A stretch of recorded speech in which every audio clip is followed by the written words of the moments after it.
অনেকেই ভাবতে পারেন নাউন কিভাবে অ্যাডজেক্টিভ হিসাবে কাজ করে থাকে।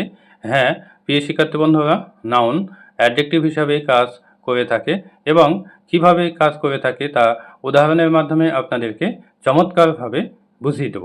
যেমন I need a school bag. তো দেখেন এখানে আর্টিকল আ এর পরে স্কুল এবং ব্যাগ বসেছে।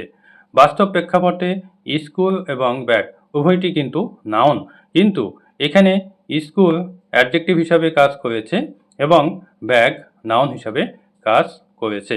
একটা বিষয় মাথায় রাখবেন, যখন আর্টিকল এর পরে দুটি ওয়ার্ড বসে তখন প্রথমটি হয়ে যায় অ্যাডজেক্টিভ এবং পরেরটি হয়ে যায় নাউন।